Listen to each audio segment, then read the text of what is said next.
Hot dough, everybody, welcome back. And if it's not welcome back, if this is your first time watching one of my videos, then hot dough, welcome. My name is Talon Silverhorn, and I am a historic interpreter. Basically what that means is I get to interact with the public on a daily basis and tell people about history from either a first or third person point of view. So it provides me a kind of a unique environment to teach people about Native folks as we exist today, also historically as well. So that's what I'm talking about today. We've had some questions about clothing, and so I'm going to talk a little bit about sort of the daily everyday wear that I have on right now, and comparing and contrasting that to things that you might wear in some nicer occasions. So going into a place like Williamsburg, traveling into a city like that to do business with the royal governor, delegating to other tribes, just sort of anywhere that you might wear a suit, right? So what I've got on right here is pretty standard everyday wear for most tribes throughout the eastern woodlands. So I have on moccasins, I've got leggings, a breechclout, and a plain white linen shirt. I've also got a twine bag here at my side and a river cane blowgun. So I'm kind of kitted out right now, like if I was gonna go out hunting for squirrels or other small game, you know. And so you can keep darts in the bag, you can also keep them attached to the blowgun or around your neck. You know, everything that I have on here is readily available in the 18th century. Leathers and furs and things like that, not really being worn anymore as any sort of clothing item. The only leather that you're really gonna see is in moccasins on the feet. So linen, wool, silk, cotton, all of those things are the standard of fashion and clothing in Native communities pretty much as soon as those materials become available. So as soon as European trade reaches these shores, those are the materials that become worn by Native folks going out. In the 18th century, you probably wouldn't meet any Native person who didn't have at least one linen shirt, right? So this is a pretty good example of what you might see. Now, one of the more important things to notice here, in this case, dressed down, you know, sort of just going out hunting, going out walking around, exploring a little bit. You know, the leggings and the breechclout are made from nice indigo dyed cloth, right? So in the trade in the 18th century, blue cloth is extremely cheap. And most of the trade items that you see going out into Native folks are blue. You'll see red, and you'll see green and purple and other colors like that, you know, but blue is by far over 90% of the trade in the 18th century, and that's because it's inexpensive. Indigo blue is readily available, and it is probably the most abundant dye that Europeans have at this point, right? And so blue cloth is the standard when it comes to sort of your denim, right? These are your jeans. Think of these leggings like you think of a pair of blue jeans, right? So this blue cloth is extremely common all throughout the 18th century, as are kerchiefs and white plain linen shirts. So this is like the average of what you would see, you know, if you were to encounter a man in the eastern woodlands going out hunting small game.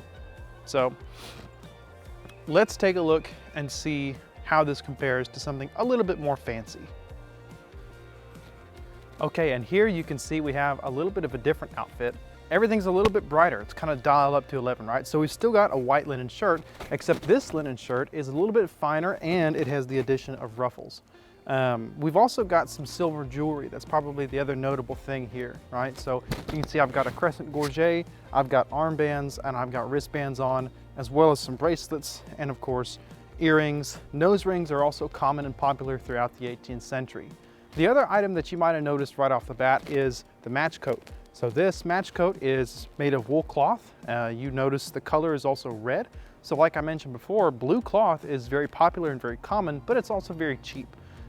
Match coats and coats, leggings, breechclouts, those kinds of things that are given out to delegates or chiefs by Europeans as gifts oftentimes are red, you know, and opposed to blue. There's sort of a hierarchy when it comes to gift giving amongst Europeans. They favor people that they view as prominent men or chiefs by giving them the more expensive items like red or scarlet cloth. It's also decorated with gold trim and silk ribbon and glass beads. So this is a very common item. It's not only a decorated blanket and can be used very utilitarian wise. You know, you'll see men pack up their bedrolls with match coats and that sort of thing. There are also more formal match coats like this one. You'll notice here that my leggings are scarlet as well, and they're decorated with silk ribbon and glass beads.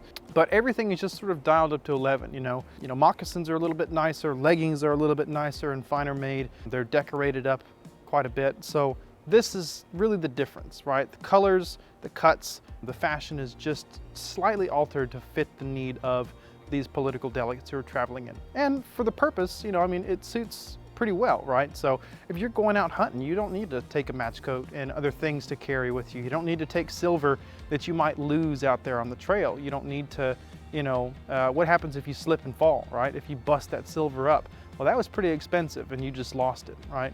So you wouldn't wear a tuxedo to go out and hunt or trap around, you know, get out in the muck and the mud, and you wouldn't wear your muck and dirty clothes to go and meet with, say, the president or go to a fancy dinner, right? You'd probably be looked at a little bit funny. And it's the same thing in the 18th century. People are people, and we like to peacock around when it's necessary. The other thing that people had questions about were gorgets. Now, this is a crescent gorget. There are also what's known as full moon gorgets, which are perfectly round. And these are given out as gifts or traded to native folks in the 18th century. And you can think of them on a European side as sort of the last vestiges of a knightly status. Military officers are often seen and depicted wearing crescent gorgets of different types to denote their rank as officers. They'll also carry swords, spears, halberds, you know, and those kind of things. They ride horses. I mean, you know, you can kind of look at this as a sort of bleed over from the times before in European history when these men would have worn suits of armor and they would have commanded the same types of forces, right? But with the introduction of guns, armor and gorgets serve a little bit different purpose now. But to native folks, they are a decoration just like any other. They mimic and look like some of our traditional decorations and adornments. So the full moon gorgets are modeled after our shell gorgets, which are round and cut from the shell of lightning whelk. You'll also see copper, silver, meteorite, iron, slate, you know, and other stones be used to create these adornments that go about the neck. Usually sit right over the throat, and the symbolism there is, of course, your voice box. So whatever is engraved on this, whether it be a clan symbol, whether it be a particular political ideology or an activity, it's a show of dedication. You know, it's a display that, hey, you know, I embody this thing. I speak for this thing. You'll also see tattoos on the throat and the neck, which is very common, you know, as well. I have a tattoo right here on my chest that's sort of a symbol of community. And it just shows dedication is really what it's for. So silver jewelry, gorgets, armbands, you know, bracelets can be nothing more than just jewelry, or sometimes they do carry a little bit deeper meaning. So anyway, I hope you enjoyed this video. Keep asking questions and keep being curious, and I look forward to seeing you again. Salanoki.